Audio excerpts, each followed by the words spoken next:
দোস্ত, তোর বুকে আমার অনেক পছন্দ হয়েছে। ওকে আমি বিয়ে করতে চাই, তুই ওকে ছেড়ে দে। আমি তোর বুকে তোর চেয়ে ভালো রাখব, তুই তো তোর বুকে সময় দিতে পারিস না, আমি তোর বুকে বিয়ে করে সবসময় সময় দিব।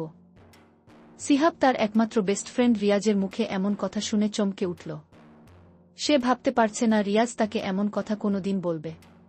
প্রিয় বন্ধুরা, পুরো গল্পটি খুব মনোযোগ সহকারে শুনবেন, তবে গল্পটি শুরু করার পূর্বে আপনাদের নিকট আমার একটি ছোট অনুরোধ। বন্ধুরা, আমার চ্যানেলটি সাবস্ক্রাইব করে আমাদের সাথেই থাকুন।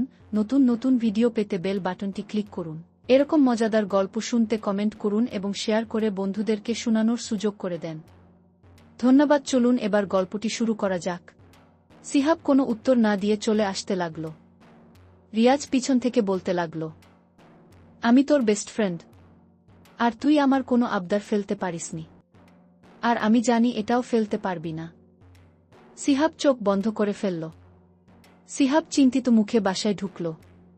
তখন ওর স্ত্রী তাসফিয়া এসে বলল, কি হয়েছে, মন খারাপ কেন? কিছু হয়নি। আচ্ছা, রিয়াজের সাথে তো তুমি প্রতিদিন কথা বলো, ওকে তোমার কেমন মনে হয়? সত্যি বলতে ওর কথাবার্তা দেখে মনে হয় যে সে আমায় পছন্দ করে, তাই আমি আর কথা বলি না। তাই সারাদিন সে মেসেজ দেয়, আমি উত্তর দিই না। কেন, কিছু হয়েছে? না, এমনি।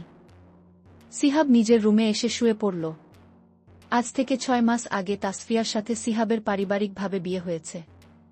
বিয়েটা হঠাৎ করে হয়ে গেছে, তাই কাউকে বলার সময় পায়নি। সিহাব আর রিয়াজের বন্ধুত্ব প্রায় 7 বছর ধরে। সিহাব মধ্যবিত্ত পরিবারের সন্তান হলেও রিয়াজ বড়লোক বাবার একমাত্র সন্তান। সিহাব ক্লাস 10 পর্যন্ত পড়ার পর নিজের বাবার ব্যবসা দেখাশোনার দায়িত্ব নিয়েছে, তাই আর পড়ালেখা করেনি। কিন্তু রিয়াজ এখনও পড়াশোনা করে।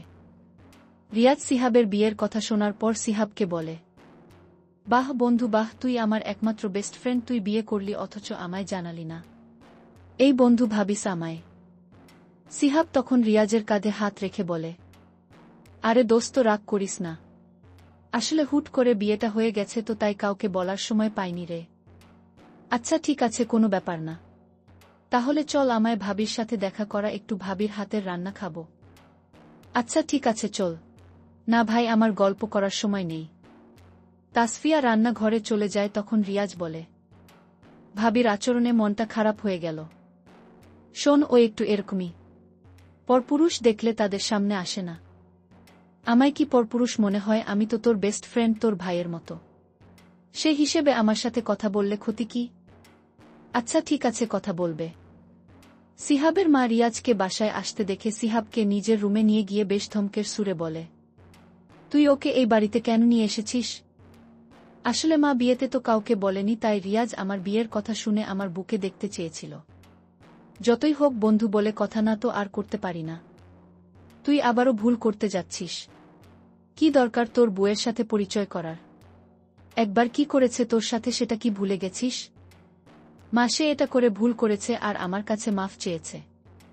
আর আমার বিশ্বাস সে আর কিছু করবে না। তোর এই সহজে মানুষকে বিশ্বাস করার ব্যাপারটা তোর বিপদ ডেকে নিয়ে আসে। যা পারিস কর। সিহাব ওর মায়ের রুম থেকে বের আসতেই তাসফিয়ার মুখোমুখি হল। তাসফিয়া বলল, কি হয়েছে মা, কি যেন বলছিল? তেমন কিছু না, চলো। সিহাব কিছু না বলায় তাসফিয়া আর কথা বাড়াল না। তাসফিয়া রান্না করতে চলে গেল। তাসফিয়া খাবার রান্না করে নিয়ে আসে। রিয়াজ খাবার খাচ্ছিল আর তাসফিয়ার রান্নার প্রশংসা করছিল। সেদিন রিয়াজ বাসায় যাওয়ার পর শুধু তাসফিয়ার কথা ভাবতে থাকে।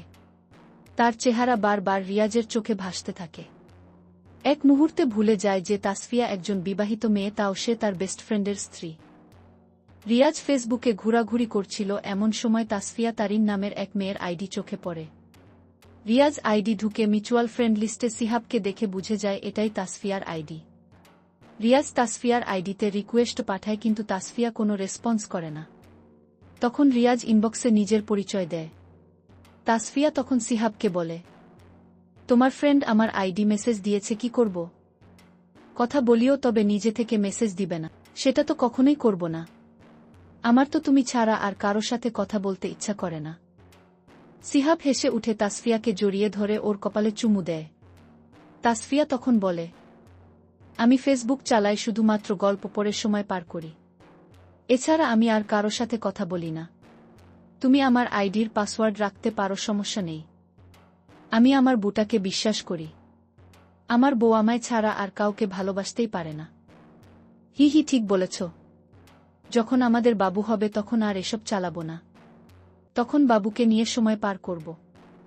খুব শীঘ্রই তোমার সে আশা পূরণ হবে ইনশাল্লাহ। রিয়াজ প্রতিদিন তাসফিয়ার সাথে মেসেজে কথা বলে। তাসফিয়া বেশ ভদ্র হবে ওর মেসেজের রিপ্লাই দেয়। রিয়াজ তাসফিয়াকে বলে, ভাবি আপনার সাথে না সিহাবকে মানায়নি? কেন?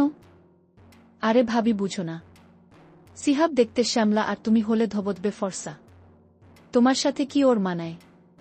তোমাকে বরং কোনো এক রাজপুত্রের সাথে মানায়। হাহাহা, তাই নাকি? আল্লাহ ওর জন্যেই আমাকে সৃষ্টি করেছে, তাই তো আমি ওর হয়েছি। কিন্তু তারপরেও তোমার উচিত ছিল ওকে বিয়ে না করা। আমি যদি তোমায় পেতাম তাহলে সবসময় রাজরানী করে রাখতাম। তুমি একটা বিয়ে করো, তারপর তাকে তুমি রাজরানী করে রেখো, কেমন? আমায় এসব না বললেও চলবে। আমি এভাবে অনেক ভালো আছি। রিয়াজ বিভিন্নভাবে তাসফিয়াকে ইমপ্রেস করতে চায়, কিন্তু তাসফিয়া আগের মতোই থাকে।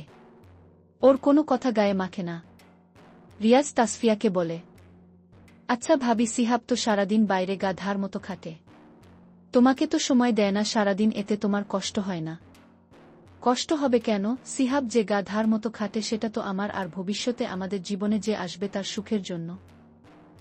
বুঝলাম, কিন্তু সারাদিন তো তুমি একা থাকো, তাই হয়তো একাকিত্ব তোমায় ঘিরে ধরে। তুমি যদি চাও তাহলে আমি তোমার সাথে কথা বলে তোমার একাকিত্ব দূর করব। আমি কি বলেছি যে আমায় একাকিত্ব ঘিরে ধরে? আমি তো এমনিতে অনেক ভালো আছি। যার মনে তার স্বামীর ভালোবাসা থাকে তাকে কখনো একাকিত্ব ঘিরে ধরে না।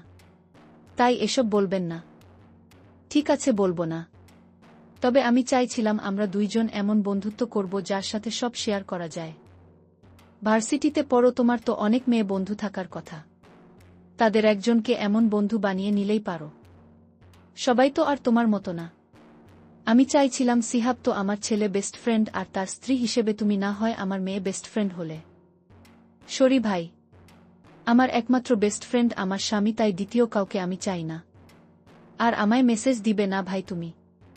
এবার মেসেজ দিলে ব্লক করে দিবা। তখন রিয়াজ বলে, সিহাব একটা মেয়েকে পছন্দ করত, জানো সেটা? জানি, বিয়ের আগে সব বলেছে আমায়।